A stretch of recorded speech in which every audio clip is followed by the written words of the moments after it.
Good morning. Thank you so much for joining us today for our Emotional Wellness Through Yoga educational series. Today, we will be talking about the sunken trap, the, the sunken cost trap, why we stay when it no longer serves us. So, let me start with this very simple story. Imagine that you're at a casino in Las Vegas and you walk in and you hear all the noise of the machines, all the lights are flashing everywhere, and you decide to sit down at a slot machine. This is where you put in $100 and you spin the wheel and nothing happens. You spin it again, still nothing. You spin again and still nothing. So a few more spins go by and you just start thinking, okay, this machine hasn't warmed up yet. Soon you look down and you notice you're at $50. Then a rational voice appears and you're just like, well, maybe I should cash out, try a different machine, right? But another voice, just a few more spins, it just might hit. So you spin again, and now you're at $35. You spin again, you're at $20. And then something interesting starts to happen inside of your mind. And you think, well, it's not even worth cashing out now. I might as well finish, right? I've come this far.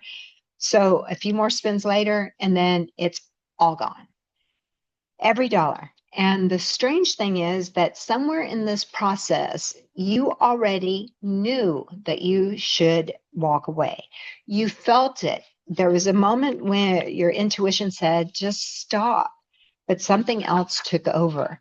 The thought that said, I've already invested this much now, got to keep going. That's the moment what psychologists called is the sunk cost fallacy. It's when the time, money, or energy and emotion that you've already invested starts controlling our decisions about the future.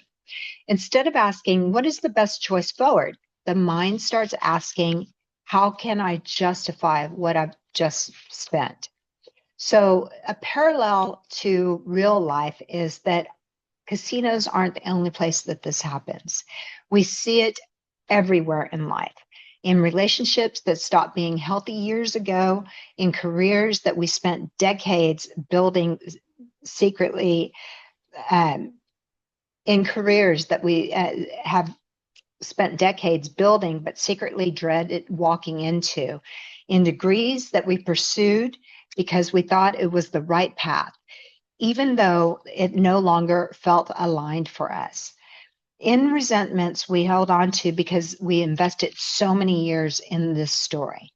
And just like that slot machine, there was usually a moment where something inside of us quietly said, this just isn't right. This isn't working. This isn't where I want to be. But we didn't listen because we felt too invested to walk away. What would your life look like if your past investments didn't control your future decisions? Let's just sit with that for a moment, right? The problem with the sunk cost trap is that the longer we stay, the more we feel we have to justify staying. Today, we explore why the mind and nervous system struggle to release what we have already invested in, and how yoga helps us reconnect with clarity, with courage, and with self trust.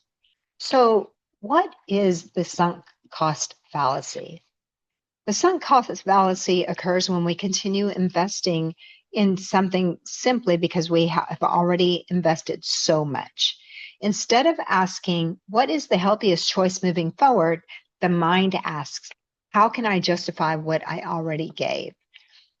The psychological bias was originally described in the field of behavioral economics, and examples include staying in a relationship that is no longer healthy, continuing a failing business or a project, remaining in a career path that no longer feels aligned, holding on to resentment because we invested years into this story.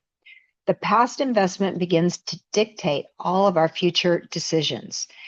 This is why intelligent people fall into this trap. The sunk cost fallacy does not happen because people are irrational. It happens because the brain was designed to avoid loss. Several brain systems are involved here. We have the emotional threat detection, we have our reward prediction, and we have a loss aversion center. So the brain interprets walking away as losing everything that we invested, even if staying causes more suffering. So, why the brain keeps hoping the next spin will work. One reason the sunk cost trap is so powerful is because the brain's reward system. The brain runs heavily on a neurotransmitter called dopamine, which is involved in motivation, reward prediction, and pursuit and learning. Dopamine does not simply respond to rewards. It responds to the possibility of rewards. When the brain thinks a reward might still be coming, dopamine keeps us engaged and motivated to continue. This is why the slot machines are so powerful. Each spin creates an uncertainty that keeps the brain thinking, maybe the next one will pay. But this pattern is known as variable reward schedule. It is the same reinforcement pattern used in gambling, in social media, and in video games. The unpredictability keeps the brain hoping the next moment will finally deliver a reward. When I was sitting at that machine, my brain wasn't thinking logically. It was running on a reward system that kept saying, maybe the next spin will fix this. And that exact same pattern happens in our lives. Maybe the next conversation will fix this relationship. Maybe the next promotion will make this job worth it. Maybe the next year will make this investment pay off. The brain keeps spinning the wheel of past, hoping the next moment will finally pay off. But this also goes into the story that we tell ourselves. We tell ourselves stories like, oh, this is just the way I am, or I've always been this way, or I'm not the kind of person who can change, or I've spent my whole life doing this. Over time, these beliefs become part of how we see ourselves. And once a story becomes a part of our identity, letting go of it can feel like losing a piece of who we are.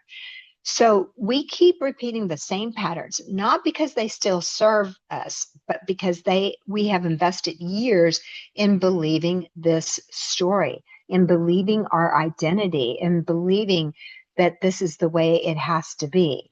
So we also have what we call loss aversion. And research in behavioral economics shows that human experiences losses about the human experience is that we experience losses about twice as intense as gains. So that means when we hear something negative, somebody says something negative or about us, it's like that's why we hold on to that instead of like the 100 wonderful things somebody has said. That one negative thing weighs so much heavier than the positive things do. And that's called loss aversion. The brain would rather continue suffering than admit an old investment did not work. And this is why people stay in situations that clearly no longer serve them. Therapists address this pattern, although they don't usually frame it as explicitly as a sunk cost fallacy. Instead, they approach it through cognitive patterns where there's attachment dynamics and identity narratives. The core goal is to help clients separate past investments from present choice. Therapists often help people realize that the time you spent was not wasted. The only real waste would be to continue spending time in something that no longer aligns with our life, right? So the nervous system and attachment. We invest time, energy, and emotion into something the nervous system forms as attachment. The attachment involves our dopamine, that's the reward and motivation center, our oxytocin, where the bonding is, our memory circuits in the hippocampus. So walking away from investments does not just feel like a decision. The whole body experiences this as a separation. It can feel like loss. It can feel like grief. It can feel like identity disruption. So the body experiences it as a separation. So identity and ego investment. So this is a big one where another layer of this sunken cost trap is that we begin to think, I've spent years building this, or this is just who I am. Or if I walk away, what does that say about me? The ego often confuses changing direction with failure, but in reality, it may be growth. So then the stress of staying too long, I'm going to sneeze. Hang on one second. The stress of staying too long. When we remain in a situation that, hold on. Okay, it went away and I scared it. When we remain in a situation that conflicts with our own inner truth, the nervous system experiences chronic stress. So common responses include anxiety, rumination, emotional exhaustion, burnout, resentment. The body begins to hold on to tension because it senses a misalignment. This is where yoga becomes a powerful tool for reconnecting with internal clarity. You know, we spend our lives on our yoga mat trying to connect to the inner knowledge, right, into that space inside of us. And so let's look at this where yoga philosophy. In the Yoga Sutras of Patanjali, suffering is not just about what happens to us. It is shaped by our attachment to what we hold on to. So he teaches abhyasa viragya vyam tan nirodha. The mind becomes steady through practice and non-attachment. It is shaped by our attachments of what we're holding on to. And also there is non-attachment, or viragya, is the ability to release our grip on what no longer aligns, even when it once felt meaningful, important, or necessary. At the same time, a parigraha, the non-grasping, when we hold so tightly onto something, right? It asks, when we study this in the yoga, it's asking us to notice where we are clinging on to something externally, to roles, to relationships, to outcomes, and to our own identities. And this is where it becomes extremely difficult, because the longer that we stay, the more we invest. And the more we invest, the harder it becomes to let it go. So we begin to tell ourselves, I've already given so much, or I can't walk away now, without realizing it. Our past investments start shaping all of our present choices. And this is the moment where attachment turns into entanglement. And this is what we will see in our next story. So in Hindu mythology, there is a story, the attachment of King Bharata. So long ago, there was a king named Bharata, and he was a wise and devoted ruler who eventually renounced his kingdom to pursue a spiritual life. He left behind wealth, power, and responsibility to live quietly in the forest, dedicating his life to meditation and inner realization. And one day he was sitting near a river and he noticed a small deer whose mother had died. The young deer was frightened and it was alone. And out of compassion, Bharata began to care for it. At first, it seemed harmless, and he fed it, he protected it, and he allowed it to stay near his hermitage. But slowly, something began to change. Bharata started worrying about the deer constantly. If the deer wandered away, he became a bit anxious.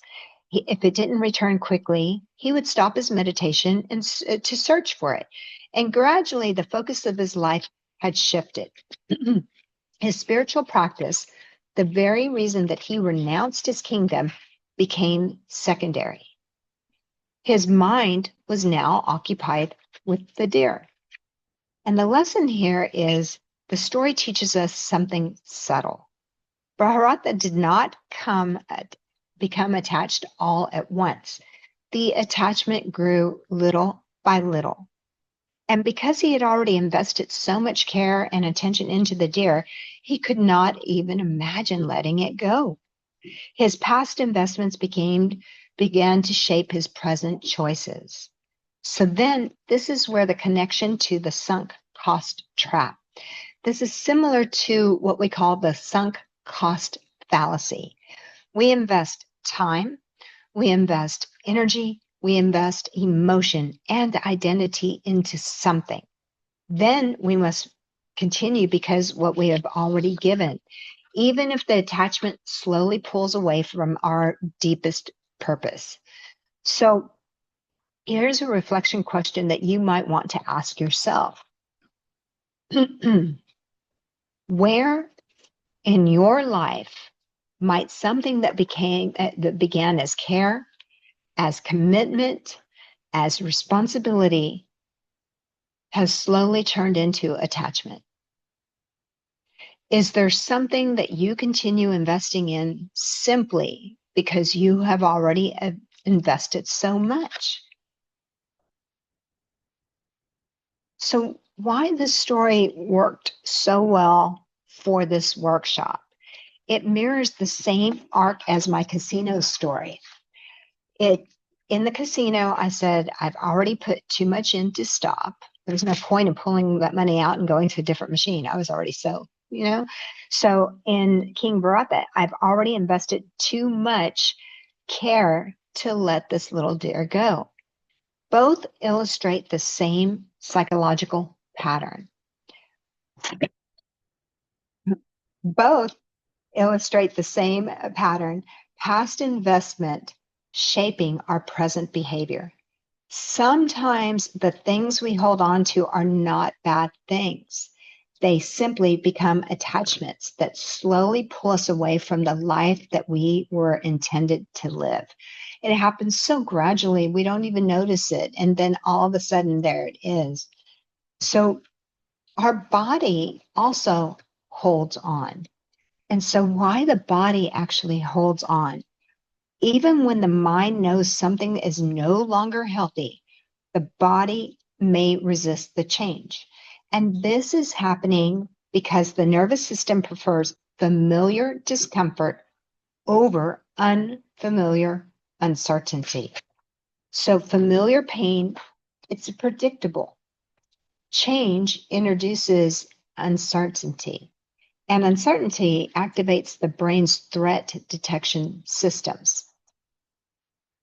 Your alarm systems are going off. So, where do we feel this in our body? Here's some of the common places that you might experience some tightness or tension.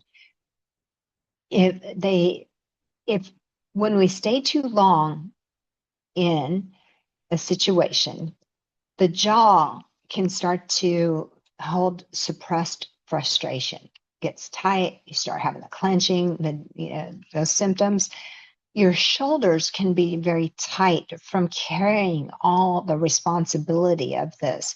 When there's not alignment, like when we're on our yoga poses and we're doing like warrior pose or one of those poses where there's a lot of work in it, but you find this peacefulness when you're aligned up, right? When we do put your hand here, put your foot there, front foot intersecting back arch, that type of thing brings us into alignment where it takes some work to hold the pose, but it's not an inner uncomfortable feeling. In fact, it can create more spaciousness. Whereas when we start to live our lives in a way that's not aligned with what we truly want inside, that the struggle becomes so difficult, right? But when you notice when we're walking in alignment with something that we really want and we're living, like for me to do these type of workshops, it doesn't ever feel like work for me. I love this so much. It is a lot of work, but I don't feel like it's work. There's a peacefulness and a comfort when I'm doing the work because It's aligned. It's what I really want to do. So the body experiences these tensions of holding on. In your chest, you can have this grief and emotional weight where the shoulders come forward and the heart starts to go back, and there's like no room for breathing. In your solar plexus, like right above your navel, in that space, it's just, that's where we have a loss of our own personal power. In our hips, we store so much fear of moving forward, right? So, in if any of these areas in your body feel a little tense or tight, when we do the yoga practice, we concentrate on hip openers, on shoulder openers, on chest openers. And that's why we feel better when we open up those spaces, because unknowingly it's been holding on to all this tension of our lives that we're just like packing in, right? And when we open it up in a yoga practice, it just feels open and clear. And we never had to tell a story. We never had to think about it. It just, the yoga practice open it up, it feels better, and then we carry on with our lives, right? So, but these physical patterns mirror our emotional holding on to things. Um, and then there takes a real courage to reevaluate what's going on. So the important questions become, what decision would I make if the past investment did not exist? That if today were the first day of encountering this situation, would I choose it again? That's huge. This question can bring tremendous clarity. I ask myself that when I get into these situations, I ask myself, would I have chosen this again? And that gives me a lot of insight on where things are. So then as we start to move into movement as a decision rehearsal. So when we're doing our yoga practices, what that does is it allows the nervous system to experience change safely. So we put the body into, maybe it might be unfamiliar. You might have a different teacher and they're teaching like different alignment techniques. And so it might, if you're familiar with the teacher, it's easier to follow and just do what they're saying. If it's a newer teacher, you're kind of nervously going along. But on the yoga mat is where we get the practice of experiencing change safely, like doing something just a little bit different. And oh, what did that feel like? Right. But when we move through space and we explore new shapes in the body, the brain learns something very important, that change doesn't always mean danger. So yoga teaches the body flexibility physically and psychologically, right? So let's work with a breathing practice. This breathing practice is we'll have long exhales, we'll have a slow inhale through the nose, we'll have long exhales out through the mouth. So understanding that the longer exhale activates the parasympathetic nervous system and signals safety to the brain. Repeat, we're going to do this several rounds, and I'd like to just see how you feel after this. So sit up nice and tall like we would do for any breathing technique. Open up the lungs. Bring your chins parallel with the floor. Take your throat back, ears back, and allow the chest to rise and open, but with very little struggle. So sit back on your sit bones. And after your next exhale, inhale through your nostrils. Just take a deep inhale. And then open your mouth and exhale it out. Good. Another deep inhale through the nose. Just fill your lungs. Fill the lungs, fill the chest, fill it all up, and exhale out through your mouth. Again, inhaling, feel the belly rise, feel your ribs expand, feel your chest lifting, open but easy. Exhaling through the mouth.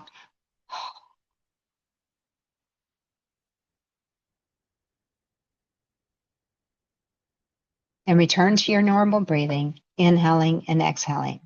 And just notice if it might feel a little bit differently internally after doing that type of breath. It was very simple, inhaling through the nose and exhaling out through the mouth, but at least twice as long. So then we have some reflection questions. I'd like to give you things to ponder on long after this workshop is done. So privately in your own space and time, you might ask yourself these questions. Where in my life might I be staying because of past investment? What am I afraid would happen if I let go?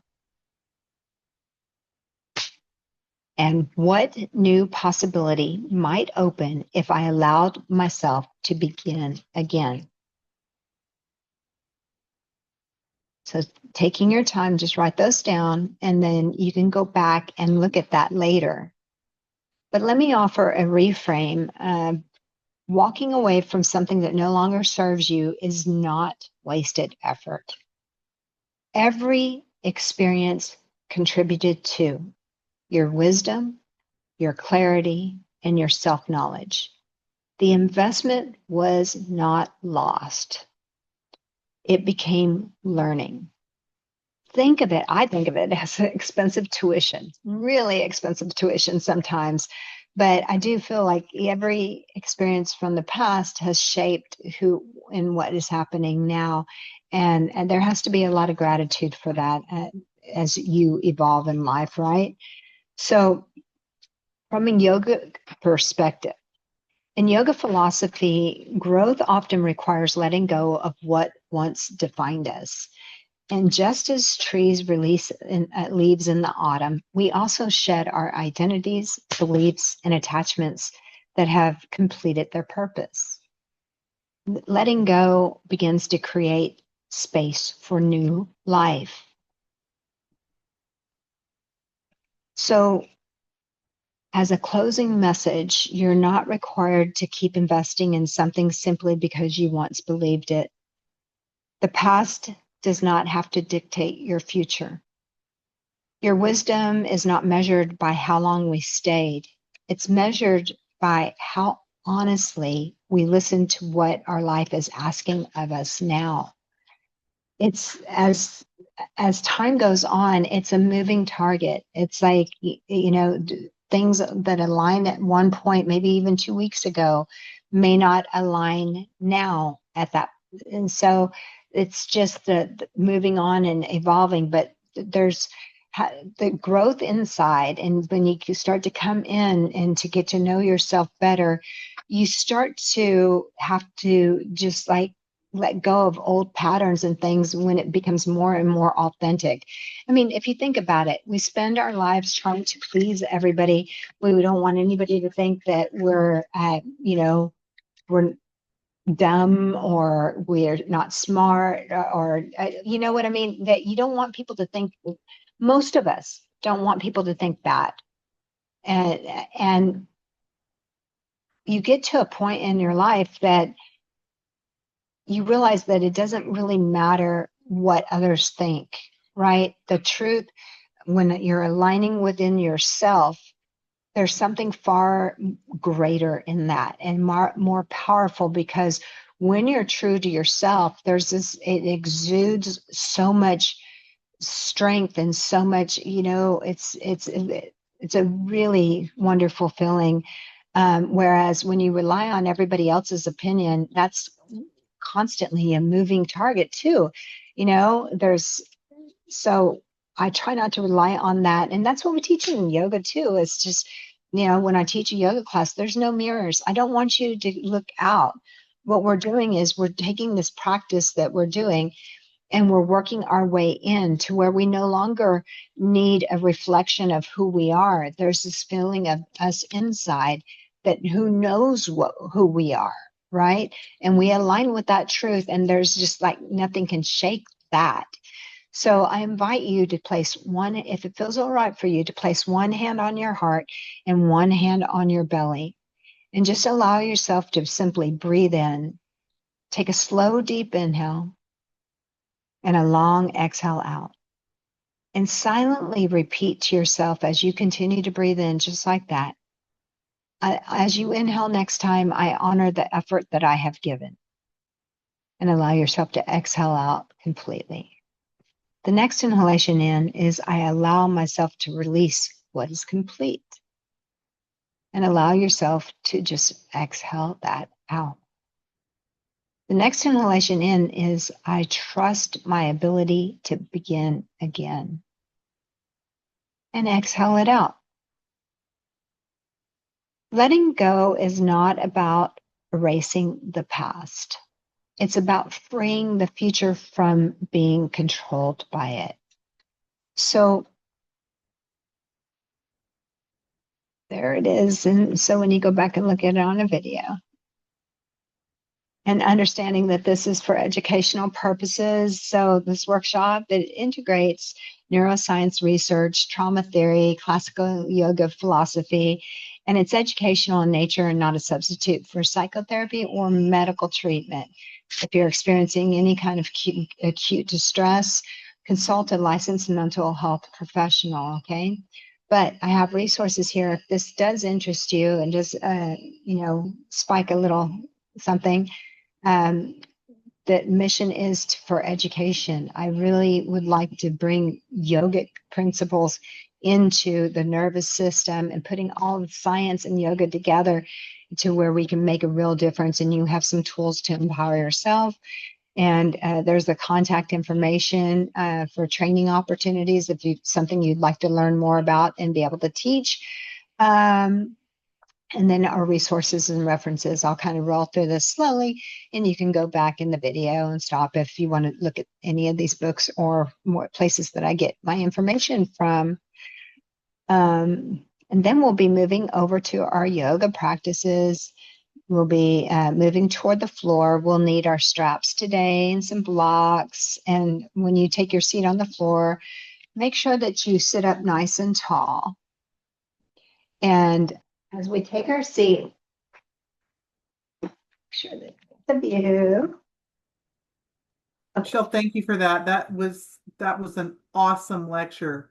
Really And good. I think what happens to me, and I don't know about other people, but what happens to me, I hope this is okay for me to ask this Yeah. question. Okay.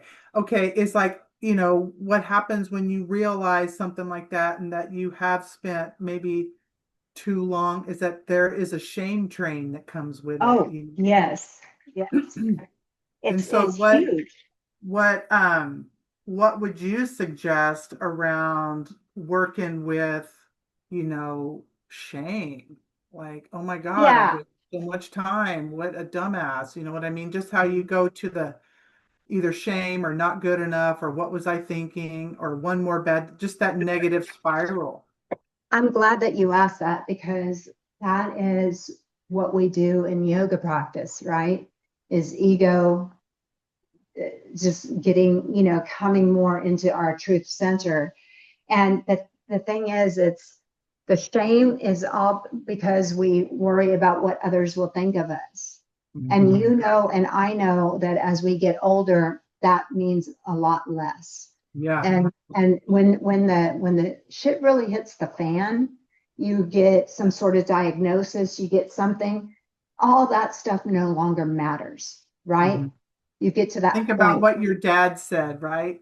If Yeah, you can if you can throw yeah, money at it, it's not really a problem.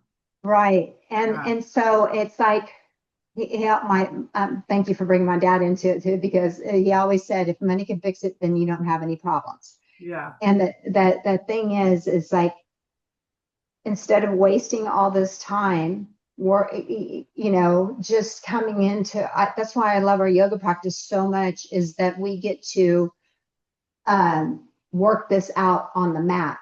There's poses that we struggle so hard to get. We want to look like everybody else. We want to look like the book, the pictures, and we want to do everything so perfectly. But really, the real journey is inside, and where we can just find that piece of freedom inside, that spaciousness within that we hadn't had in a long time.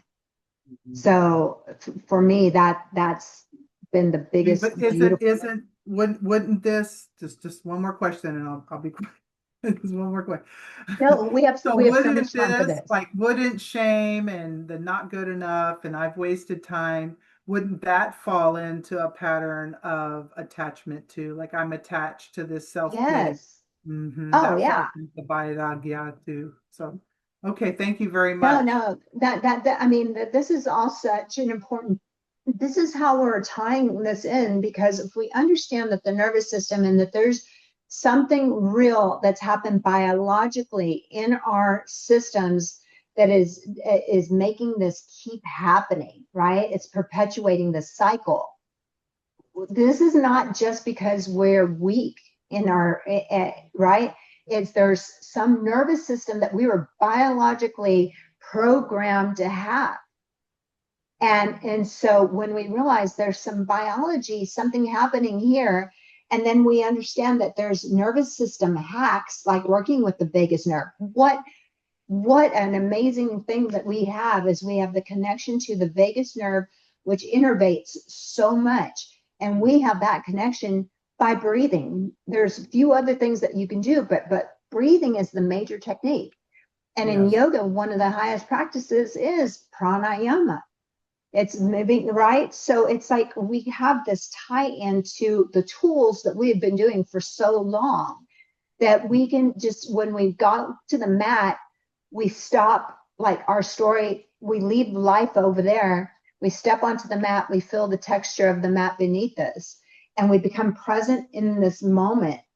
And being present in this moment and then breathing and all of that, what that's doing is resetting our biology so that when we walk off the mat, we are in a different thinking mind, we have a different clear space that we Mhm. can make rational decisions that we couldn't before we stepped onto the mat.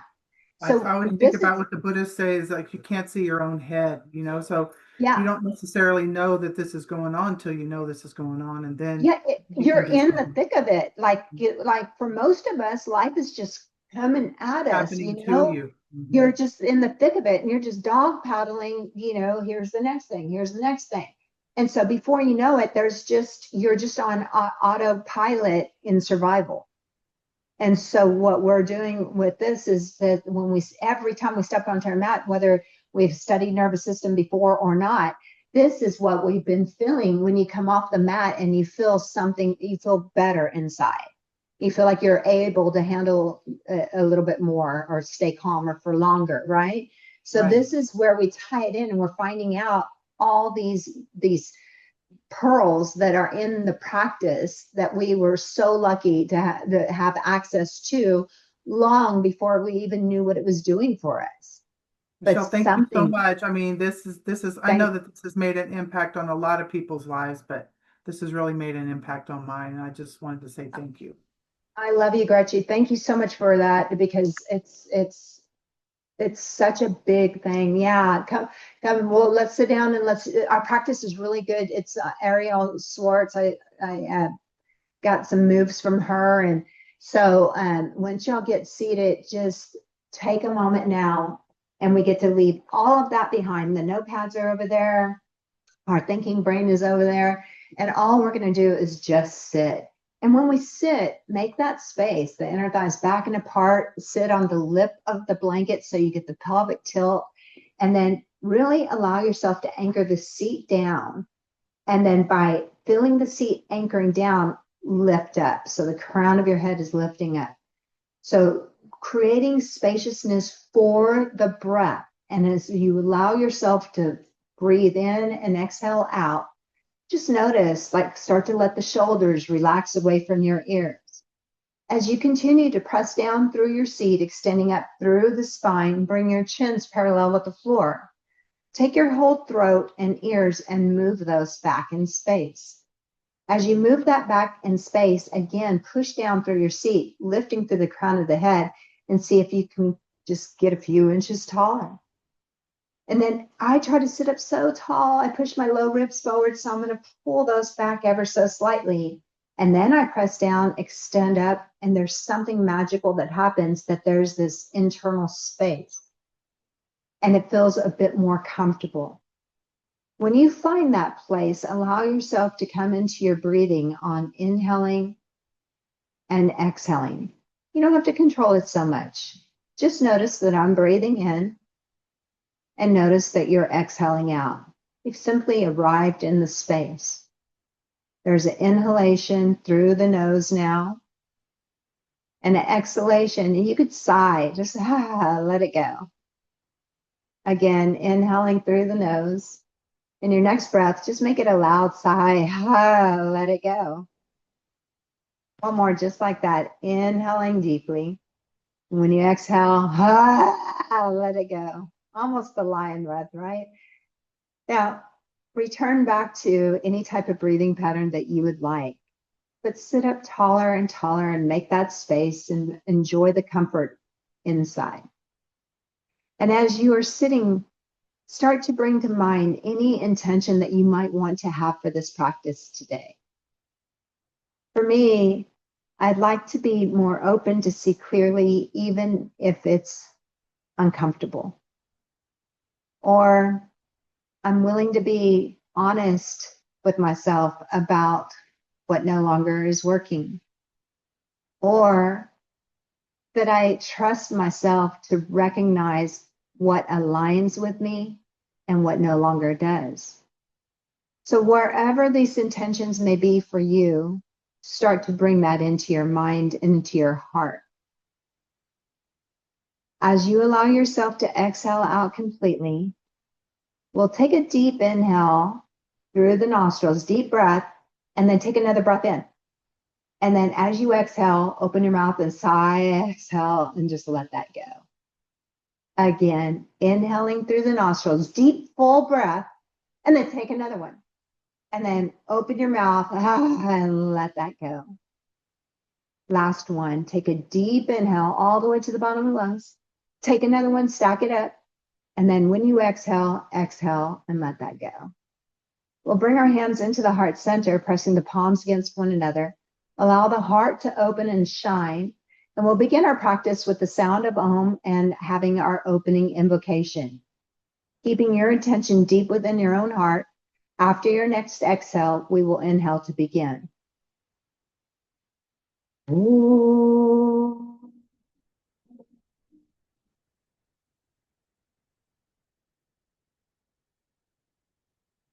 Loka samasta sukhino bhavantu. May all beings everywhere be happy and free. May my thoughts, words, and actions contribute to their happiness in some way. Now, bowing your own head to your heart center, set your own personal intention for this practice today. Once you've brought this intention deep within your own heart, you can release your hands onto your thighs. You can lift your chin and you can slowly opening up your eyes. So I'm going to lean back here from our seat. I'm just going to turn so you can see. I'm going to lean my hands back and I'm going to extend my legs out. And as you extend your legs out, just take a moment here to shake the legs, tap your knees, point, flex, point, flex. You can even take your wrists, make some circles, and just kind of just letting that go. Then I'm going to bend one knee, bringing the foot back. I'll bend the other knee, bringing the foot back. Place the hands about 10 to 12 inches back behind you, and just opening up your heart and chest, breathing here. Throat back, ears back. Feel yourself finding the stretch. Feel your hands firmly connecting into the floor, pressing it down, opening through the heart, the tips of the shoulder blades pressing the back of the heart. Throat back, ears back. Maybe look up. Inhale. And exhale, bringing the chin back down. Step your feet out a little bit wider so that the pinky toes are at the edges of the mat. And keeping the chest lifting, the heart open, just a little bit side to side. It's nice and easy, side to side. Go slow or fast, you choose. Notice if your chest is starting to sink, right? Keep lifting up, sticking your tail out, and just let your knees go side to side. Now just turning just a tiny bit more so that you'll be able to see.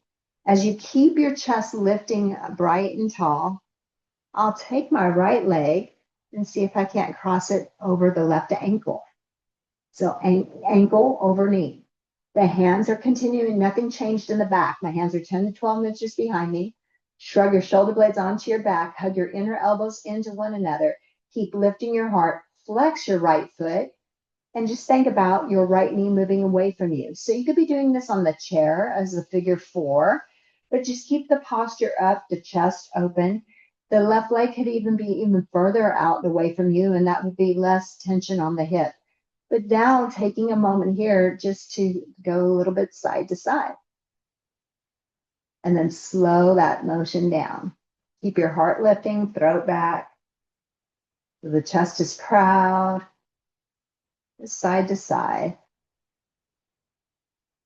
And then after a few of those, find where it's really tight. I find this place right here. I'm just going to hold that and encourage my right knee to move away.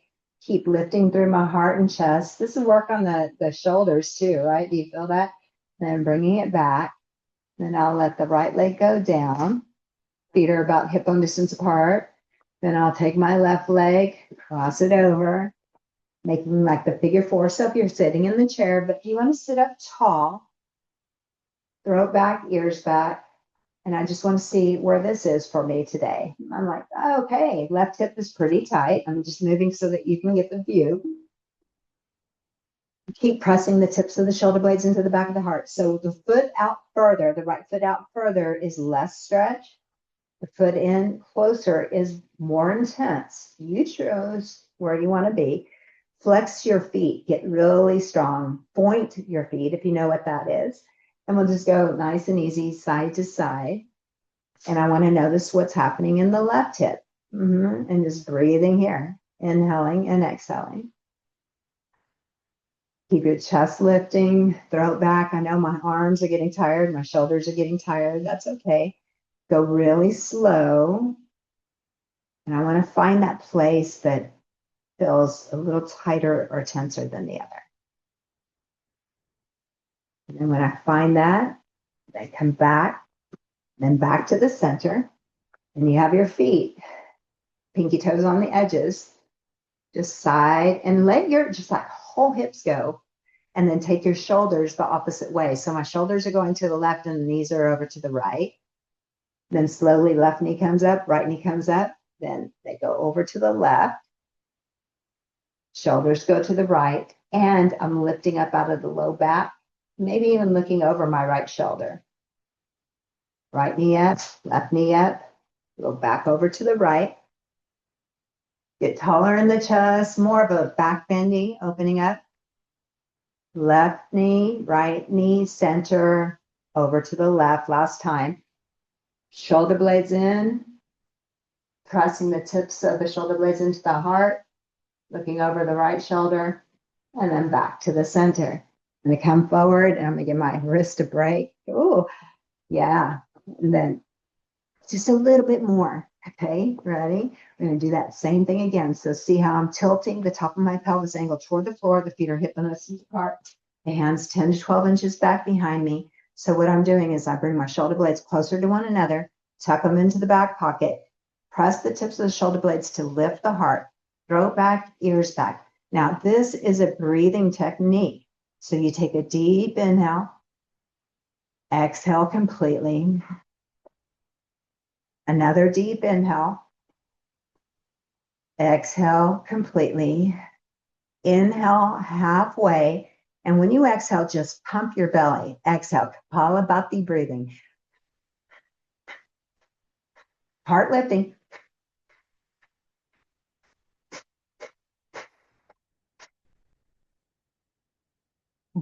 Keep exhale, out, out, out, out, out, out, out, out, out, out. Inhale. Exhale, you might feel a little fire starting in the belly. Inhaling deeply. Exhaling completely. Inhale halfway and exhale. Out, out, out, out, out, out, out, out, out, out, out, out, out, out, out, out, out, out, out. Inhale. Exhale. One more inhale. Exhale completely. We're going to do one more of those. You ready? Inhale halfway and pump your belly. Out, out, just a low belly. Out, out, out. Heart lift. Out, out, out. Throat back, ears back. Out, out, out, out, out. Imagine you're doing your abdominal exercises, right? Out, out, out, out, out. And inhale, exhale. One more inhale. And exhale. Pull yourself up. Here we are. All right. I'm getting rid of the blanket, but you could stay on Navasana boat pose, but stay with me. Don't get scared and don't turn me off. Okay. So the knees are bent, the feet are onto the floor. You can do this, I promise. So make sure the sit bones go back, that you sit up nice and tall. So wherever your feet are onto the floor, you can maybe grab onto your shins. Maybe you can walk the feet back. So the key here is that we keep squeezing our knees and our ankle bones and our toes together, okay? So we're walking back, walking back. The more that your feet come back, lift your heart up, bring your shoulder blades closer to one another, throw it back, ears back, soften everything. And then maybe just take one foot off the floor. Right foot's lifting here. I'm squeezing my knees and put it back. Squeezing my knees, left foot comes up off the floor and put it back. Right, down, left, down. It's hard to sit tall. I'm starting to slouch, all right? Right, down, left, down. Okay, I'm going to grab onto my shins. I'm going to come in and tippy toe. So now I'm tippy toeing, but I'm practicing sitting up tall, not slouching. I'm going to stay really tall. My belly's burning, and maybe yours is too, and that's really, really good. Okay. Oh, my feet came up off the floor. Can yours? And you can still lift your chest and heart. Yep, I got that. Okay, I'm going to hold on to my legs so I'm not having to do that much work. Lifting through the heart. So I'm pulling back on my legs. I'm sucking the femur bones into the socket. My heart lifts like that. I'm going to make my toes come alive, squeeze my knees and my legs together. And now bring my calves parallel. Keep lifting up through the heart. Are you breathing?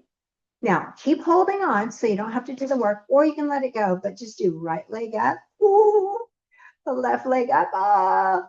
Ready? Squeeze the knees and the ankles. Right leg, oh, left leg. Are you sitting up tall? Right leg. I know this is mean. Left leg. That's okay. There's a reason. Hands on, down. It's not all going to be like this. That's the good news. So then let yourself come down to your back, but I can't let you do it easily. So the feet are on the mat at the end of the mat. Either hold on to the legs, or I want to roll through my spine and come down slowly. And it wouldn't be me unless I made you stop right there. And I said, okay, now by pushing down and anchoring down, rooted down, come up. Okay, we can do that. Here we go. Keep your heart lifting. Here we go. Roll one vertebra at a time. One, one, one, one, one. Don't play it safe. Go where you think you can't come. Even if you can't make it, use your hands.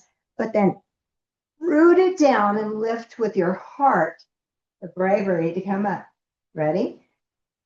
Roll, roll, roll your boat. Here we go. Down, down, down. Oh, that's okay. I may not recover. Push it down. And last one, we're coming up. And I did it. Good.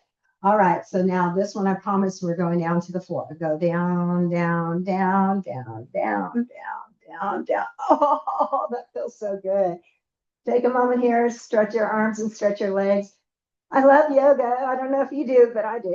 All right. So from here, let's drag our heels in, put our feet onto the floor, and just take a moment here where you feel that space in your low back, how it kind of lifts up off the floor.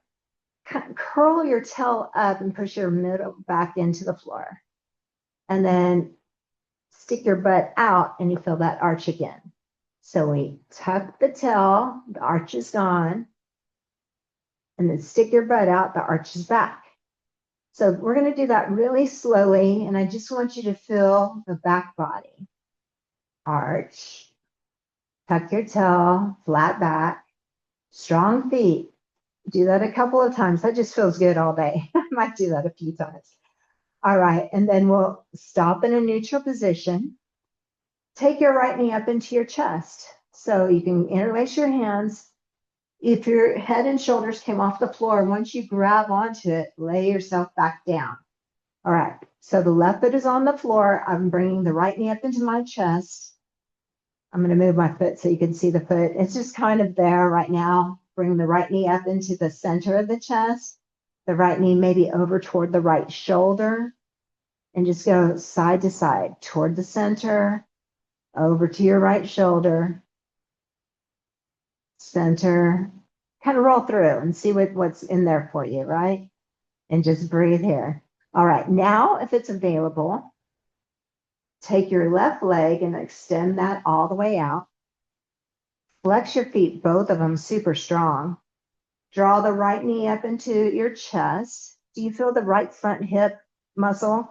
My shoulders are trying to creep up. I have to tell myself, keep my chest broad, pressing straight down, and I feel pinching on the right side. Now I'm going to take my right knee, it's more in the center of my chest, over toward my right shoulder, using both hands to press straight down. I definitely feel a pinching in my right hip. I just want to breathe into that, and I want to be aware that there's a pinching sensation in my right hip. It's not horrible, but I mean, I do feel a sensation strongly. So you're sending your breath into that space and just breathing until it kind of subsides. And then you kind of bring it back toward the center. Now, if you can, drag your left knee back in, left heel back in toward the sit bone. It's going to seem a little funky here. I'm going to keep my left hand on my right shin. I'm going to take my right hand to help myself. So I'm going to grab onto my left ankle and let my left knee come down so that my left heel is by my right hip. Then I use both hands and I make sure my shoulders are even on the floor. Oh, do you feel anything here? I certainly do. So I'm bringing my right knee up into the chest just like I was doing earlier. I can flex the foot. I can move my right knee more over to the right shoulder and press straight down. So you find your place, but we're going to add on if you're okay with that. So I'm feeling a big stretch in my left front hip. Extend your left arm up over your head. And then just kind of move your right knee over to the right a little bit more and then center. So what's your breathing like? Be sure that you're getting some breathing. I'm feeling some serious sensations in my left front hip and the psoas. Just a few of those. Then I go, all right. So I grab onto my right shin, bring my left leg back up, put my right leg down, and you're just like, I have to kind of oof, oof, oof, oof. All right. So now the right foot stays on the floor. Left knee comes up into your chest, interlacing your hand around the shin. You just want to spend a moment here. It doesn't have to look like anything that I'm doing. You just do you. But we're pushing straight down. The hips are level. The shoulders are as level as they can be. And I'm just getting familiar. And I feel the front of my left hip. And then I kind of go over to the side. I feel center, over to the side, but I'm pushing straight down. I'm feeling lots of sensation in the left front hip. I just stretched that muscle. Now I'm compressing on it. So see if you can feel that. And what happens if you flex your foot? What do you feel? And then I take it back to the center. I let my right leg go out. Make sure that is, it doesn't have to go all the way out though. You can keep a bend in that knee. Press your knee, left knee up into your chest. It's in the center, flexing both feet strongly. Now I'm going to open out my left knee to the left shoulder. See how both hands are still staying down and my shoulders are down? I'm just pushing straight down so I feel a pinching sensation in the left front hip. This is the descending colon. This is good for our digestive health as well. So just breathing here, keeping calm, cool, right? And then we bring it back toward the center. Slide my right heel in. So now my right hand's going to hold on to the left shin. My right knee is going to bend, and I'll guide my right heel over. My left hand's going to grab onto the ankle top of the foot and encourage the right heel to come by my left sit bone. Then encourage your right knee to touch down to the floor. Oh, see what you feel in there. Both hands holding onto the shin now. And you could see my knee is resisting. This side's really tight. The knee's resisting. But my goal is to soften into it to where my knee can touch the floor. Oh my. And then a little bit of movement, opening up the knee and center, open up and center. Just a few movements like that. See what's happening for you. Breathing in, exhaling out. God, this feels so good, and the beautiful thing about these practices is that you get to spend a little time because you want to really identify. Now, right arm can come up over the head. There's an addition, huh? And I feel a stretch all the way from my knee through the front of the hip, all the way through the fingertips. So see what you feel. I can feel myself really gripping on. And I like to breathe into that and let go of that gripping it's unintentional, but it's happening. So as you use your breathing and you soften in the nervous system, my leg is shaking. My right leg is really shaking because it's very tight in the inner thigh there. We bring the hand back, grab onto the shin, slide your right foot over and out. Right leg extends out, left leg extends out. Oh, and just take a moment here. We did a lot with that. And breathing there. All right. And then drag one heel back, drag the other heel back. Now we want to get into, we did the ascending colon on the right side, the descending on the left. Let's bring right knee up, left knee up. And this is where you can use a strap if you needed to make your arms longer.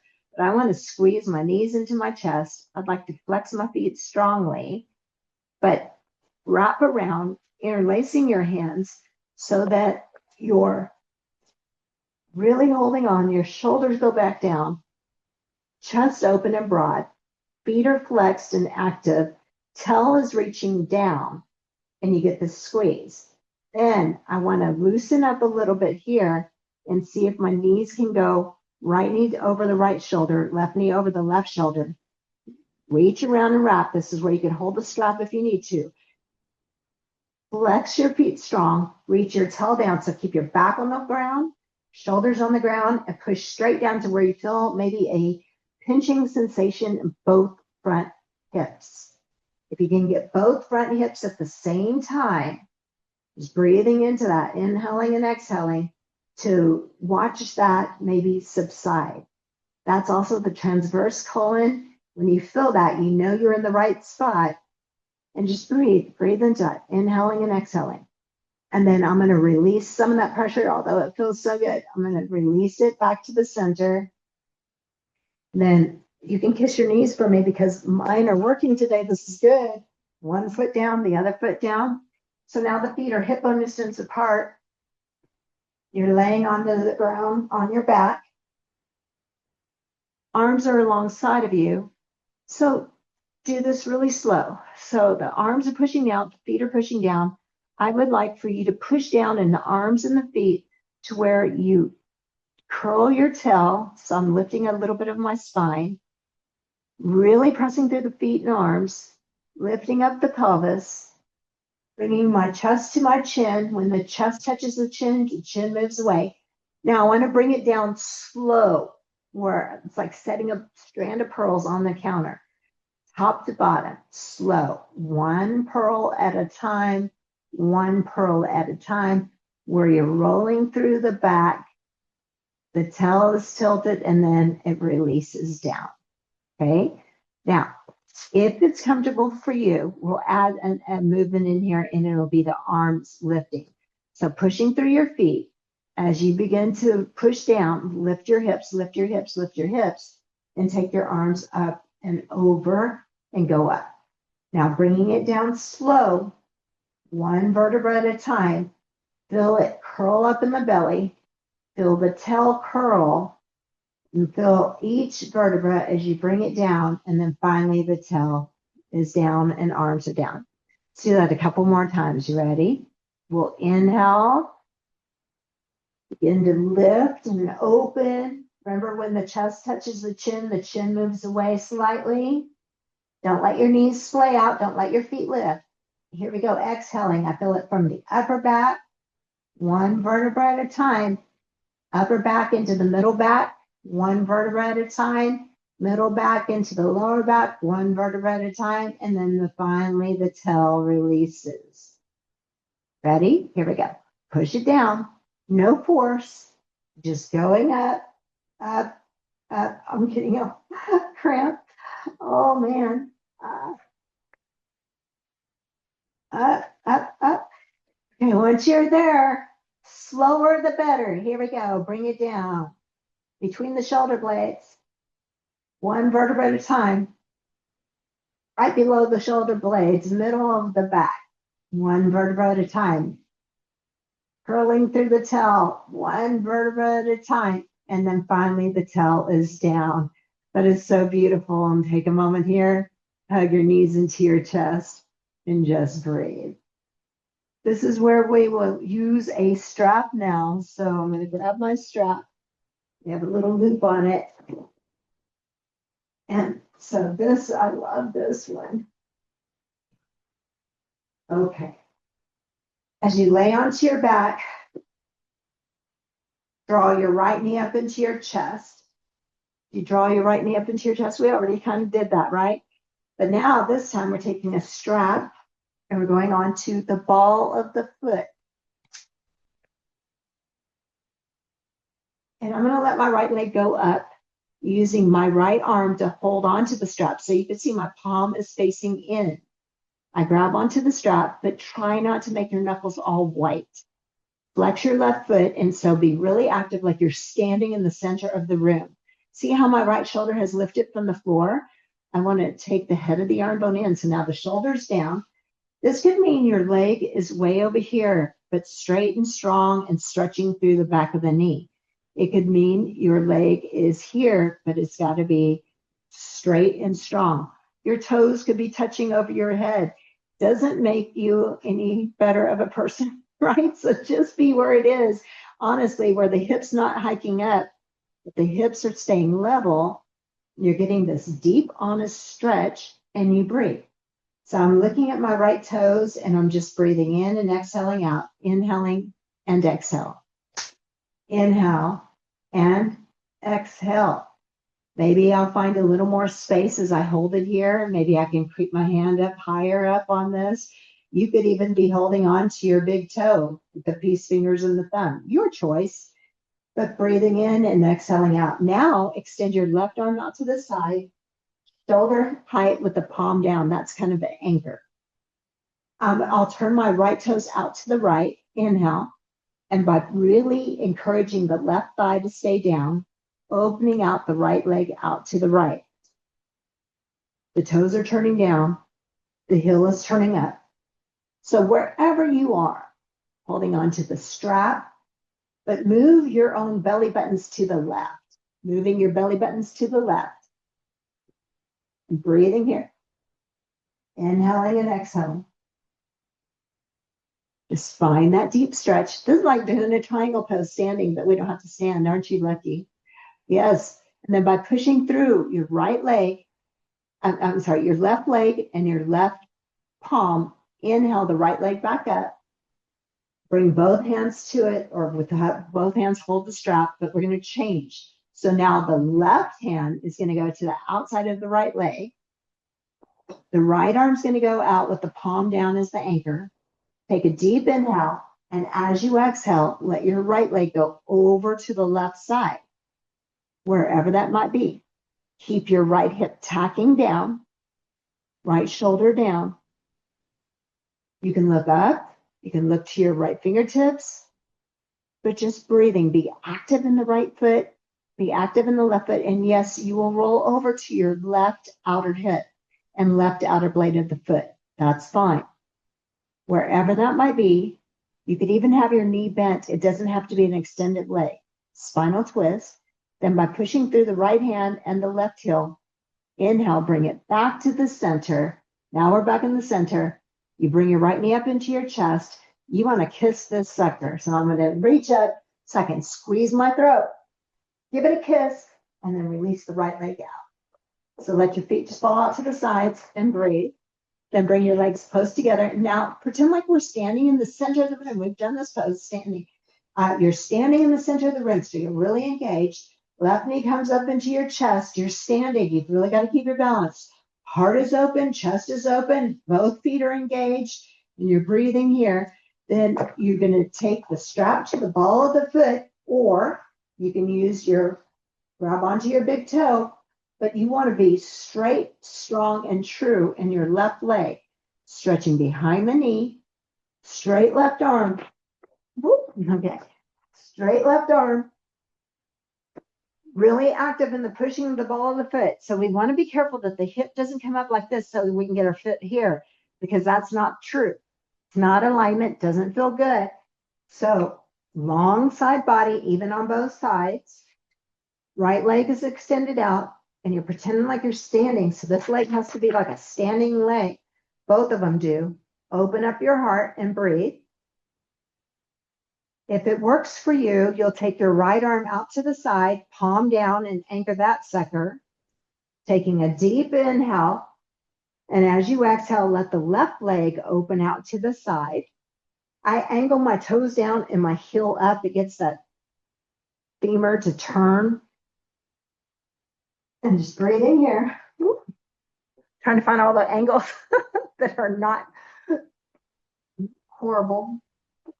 Feel that stretch. Just feels so good. Be sure the side bodies are long. You can gaze towards your right fingertips. Oh, I got a cramp in the outer right butt cheek. I don't know about you, but man, my body's feeling this.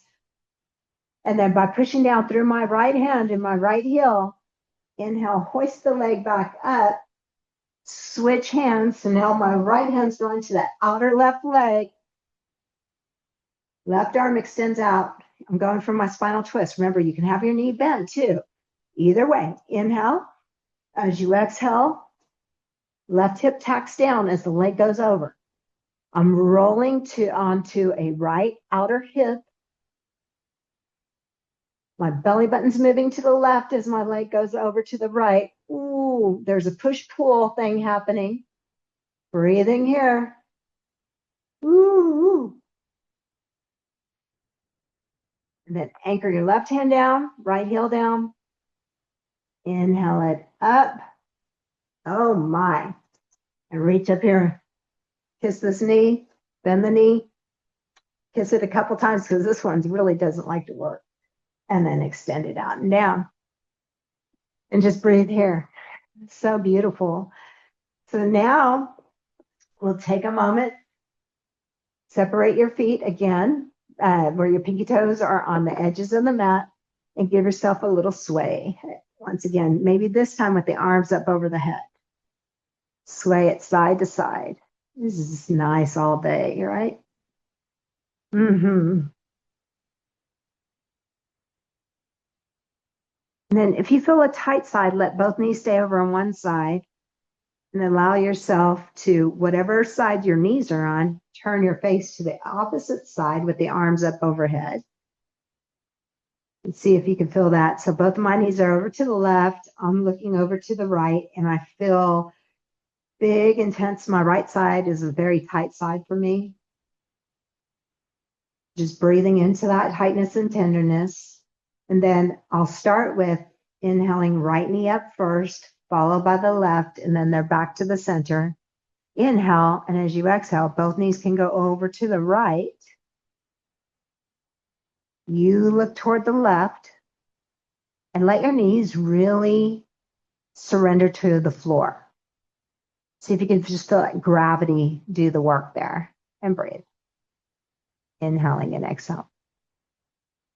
So just using the breath and identifying where you're feeling that deep stretch. Breath in and breath out, right? I even feel it moving back over to the right side where it was really tight and tender, right? So there's a breath in, there's a breath out as a curiosity type of breathing. Breathing in to feel what am I feeling in there, right? And then protecting your spine. You draw your navel to the spine. Inhale, left knee up, followed by right knee. And then we're back to the center. And then a couple more just quicker windshield wipers, side to side. Then you can bring the arms back alongside of you. Now we'll be moving into, if you're a seasoned practitioner, go ahead and go into your shoulder stands if you would like. I'm going to have my block here. And this is where we place the block underneath the sacrum, the bony parts underneath, behind our hips. So the feet are onto the floor, hip bone distance apart. Remember the press down, the lift hips up, but this time I'm giving myself a block.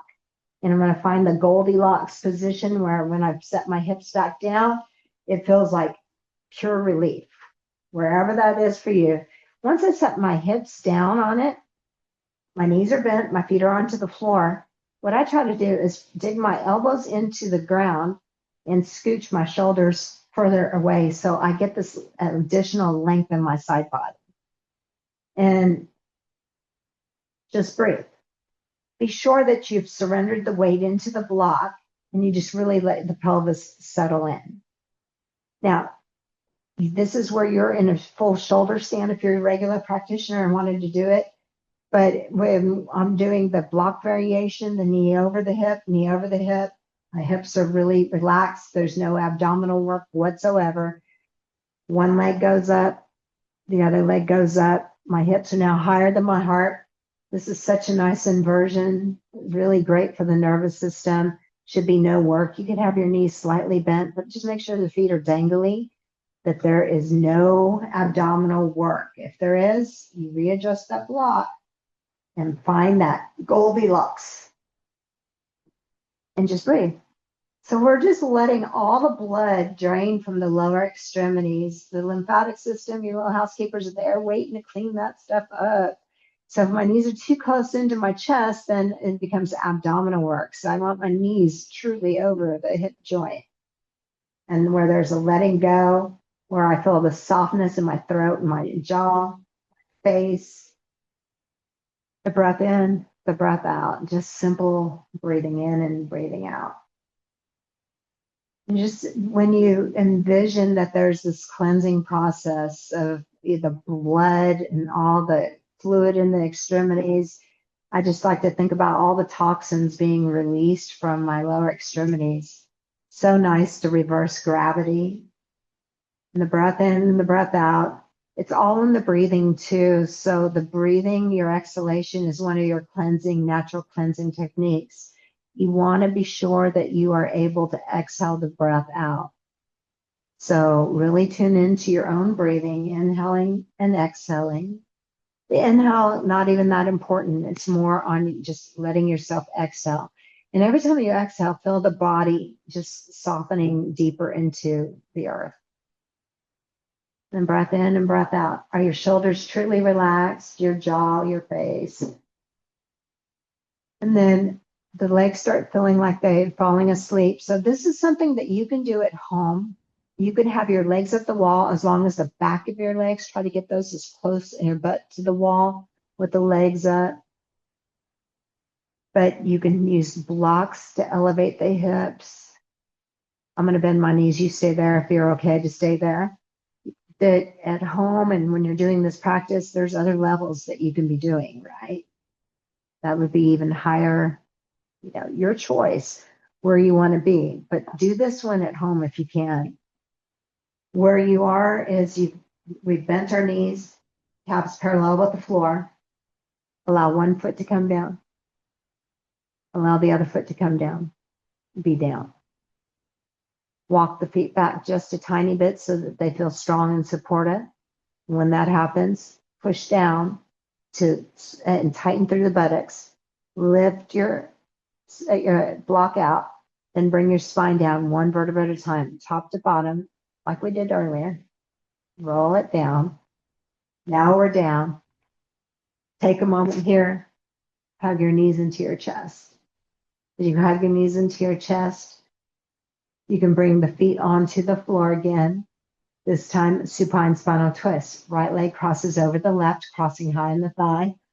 Right arm extends out to the side, shoulder height with the palm up. Take a deep inhale. And as you exhale, the right knee is going to go over toward the floor on the left side as long as your right shoulder stays down. You can look up. You can gaze towards your right fingertips. You can soften through the gaze and just breath in and breath out. And we know when we get to this point in this practice, we're heading for Shavasana. So let your whole nervous system relax. I won't pull anything else out on you. So breath in and breath out. That's it. As you breathe in and you breathe out, start to identify where you feel the stretch. I feel it, my right hip, my right butt cheek, somewhere in there, through the right side. It's not intense. Just let yourself breathe into that tightness and just see if there's any softening available to you on the exhales. Not forced softening, like true softening. It's just you and your breathing, you and your breath. As we prepare to move out of this, you draw your navel to the spine to protect your back. Keep it in. On your next inhale, knees and head back to the center, uncross, set your feet down. Readjust your spine to neutral. Left arm extends out to the side, shoulder height with the palm up. Cross your left leg over the right leg, crossing high in the thigh. Take a deep inhale. On exhalation, let the left knee go over toward the right side. So really my toes going down to help me. And then that way I can slowly listen to my body and I eventually allow the knee to get down. It doesn't make it all the way. Still a good person. It's okay. So just breathing in and breathing out, you can look up, less intense, looking over to your left, more intense. But I want to think about creating this length in my left side body, a little stretching all the way through the knee, through the hip, all the way up into the fingertips.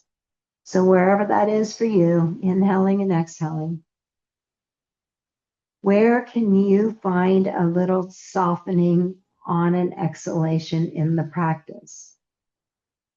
So at first, you're just breathing in and breathing out because that's what we're supposed to do. But now there's this real breathing in and there's this real exhaling out where they're listening inside. And you can feel that subtle little let go. And you're just like, oh, that's nice. Breath in and breath out. Nice to spend a little time in here so that the body and the breath and it gets to do this little dance and there becomes a bit more trust between the two of you, right? Protecting your low back, draw your navel into the spine, inhaling, bringing the knees and head back to the center, uncross the legs, readjust your spine into neutral. And then this time is our final hug the knees into the chest, kiss your knees, squeeze yourself into the tightest ball. Squeeze yourself so tight. Face everything. Take a deep inhale. As you exhale, release your legs out. I invite you at home to get as comfortable as possible in Shavasana. Like put the bolster underneath your thighs. Settle in and settle back and just relax and let go. As you settle in and you settle back, let your feet just fall out to the sides, arms out to the sides. The palms face up. Shimmy your shoulder blades under. Maybe even lifting your right leg, lift it up, reach it away, and set it back down. Maybe your left leg lifts up, reaches away, and sets back down. And then let your feet just fall out to the sides so that you feel this spaciousness inside of you. Allow the eyes to soften, close, whatever feels best for you. But settle in, settle back. Allow yourself to begin to take slow breath in through the nose and a long exhale out. Slowly inhaling. And each exhale is much easier. Just easy, exhale, complete. There is nowhere to go. There is nothing to solve, and there is nothing to fix in this moment. Just allow the body to rest.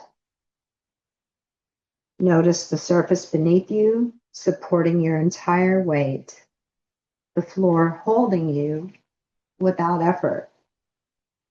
Let your jaw soften and begin to relax the muscles around the eyes. Allow the forehead to become smooth. Take another slow breath in and release it slowly. With each exhale, imagine the body becoming heavier and more supported by the earth beneath you. Let the breath settle into a natural rhythm. Now bring gentle awareness to the body and notice the sensations in your feet, in your heels, in the arches, and in your toes. Allow any tension there to soften. Let the relaxation slowly move into the calves, the knees, the skin behind the knees, the thighs, and the hamstrings. Feel the weight of your legs sinking into the mat. Your body knows how to let go. Now bring all of your awareness into the hips and the pelvis. This is an area where many people carry emotional holding and resistance to movement forward. Take a slow inhale. And as you exhale, imagine the hips softening and releasing any unnecessary tension. Allow the lower belly to relax. Let the breath move gently into the abdomen. There's nothing you need to hold on to here. Begin to bring awareness into the center of the body, into the belly, the solar plexus. This is the area connected with personal power and decision making. Notice the gentle rise and fall of your breath. And with each inhale, imagine a sense of clarity entering the body.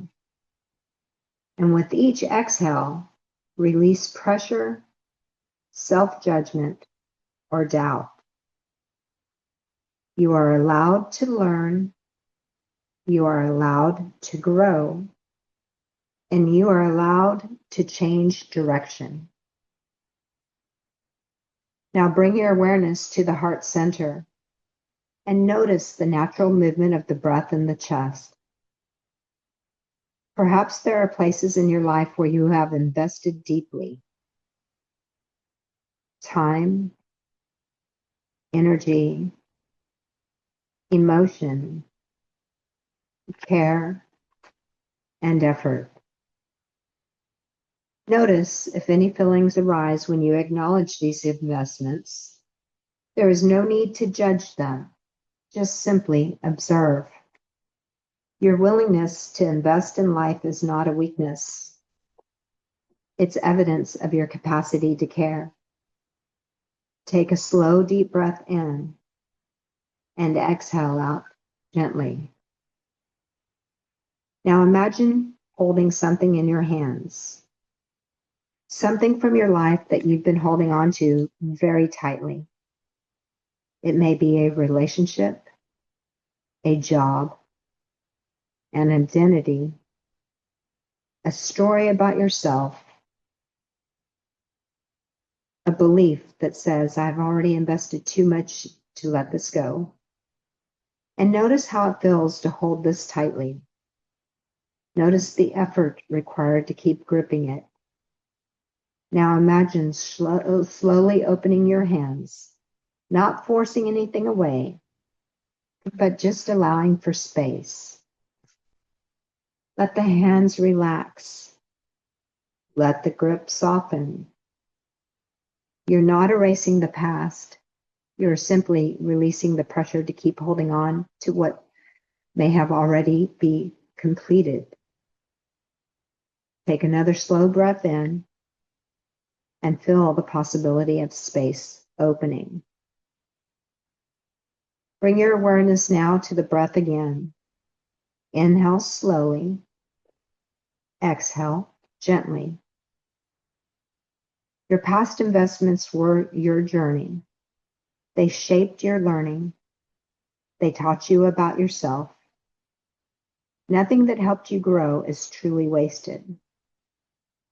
But the past does not have to control the future. You are allowed to choose again.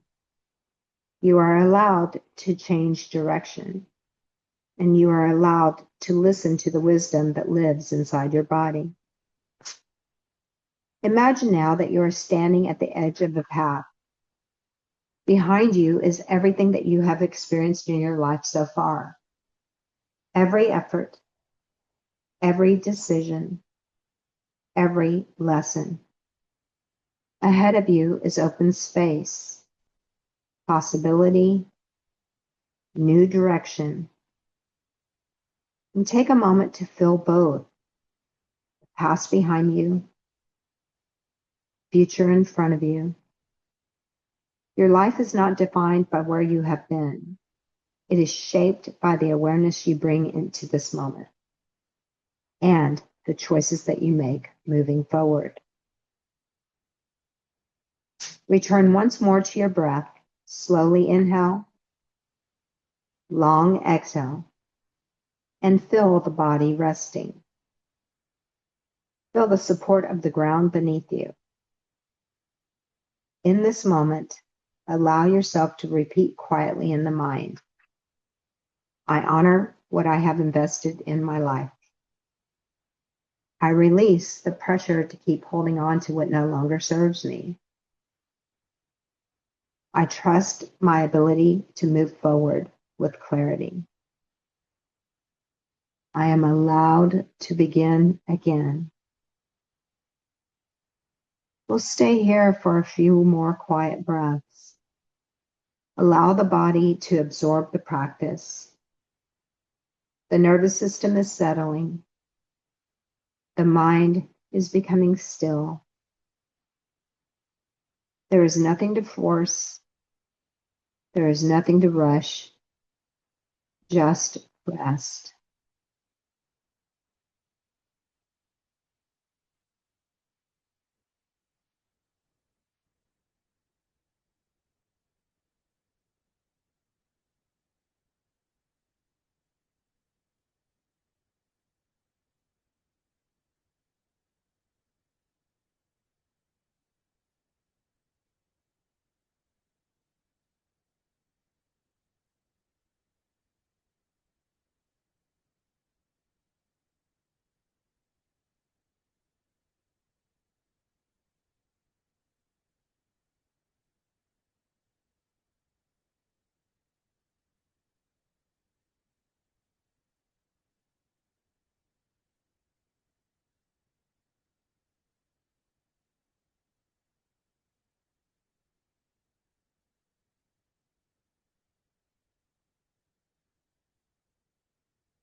And start to bring conscious breath back into the body. As you begin to deepen your respirations, resist any movement, but just feel the ground beneath you. Feel all the places of support.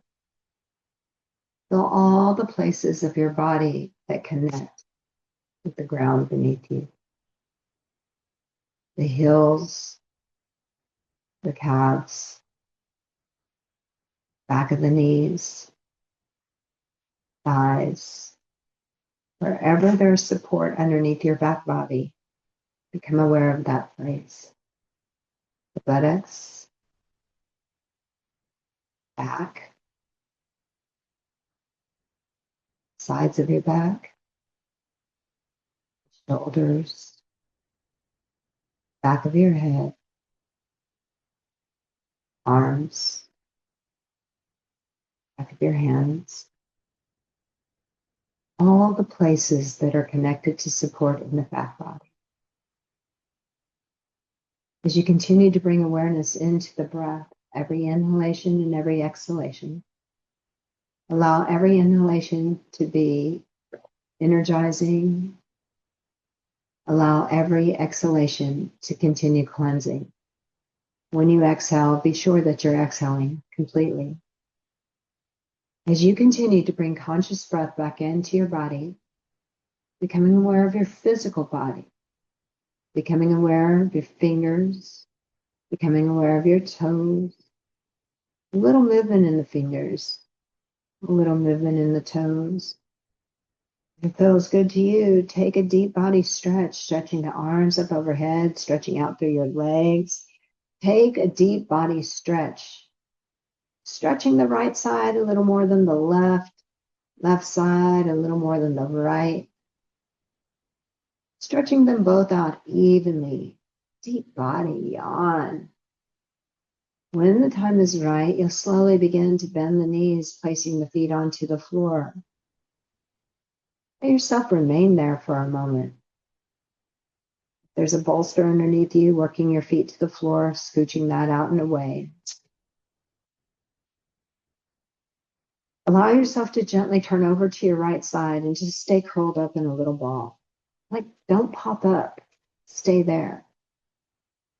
Right arm could be like a little pillow. Head.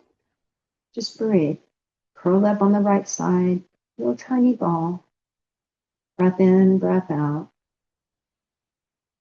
As we have the completion of the practice, you want to hold on to any of the relaxation that you may have gained from this practice. When the time is right, gently turn toward the floor. Use your left hand, right arm. Begin to gently pillow yourself up. Let the head be the last thing to come up. But sitting up nice and tall, be sure that you feel supported and spacious. Allow yourself to just sit. Breath in and breath out. Fully inhaling and completely exhaling. As you bring awareness into each breath, inhaling and exhaling, start to bring to mind the intention that you set at the beginning of this practice. As you breathe in, sealing that intention in. As you exhale out, exhaling, just making more space. Breath in, the intention that you set. Breath out, creating more space. One more just like that. Breath in with my intention. Breath out to create more space. We'll conclude our practice by bringing the hands into the heart center. We'll have the sound of Om. After your next exhale, inhale to begin. Ooh. Om.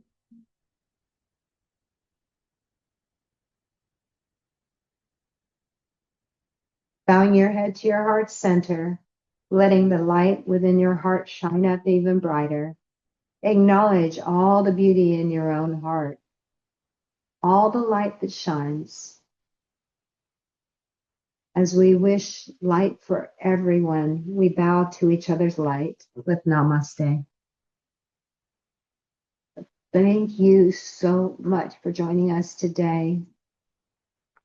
We'll start to transition back. If you are in the workshop, I'll see you back over there. If you're joining us recording, thank you, and be soon.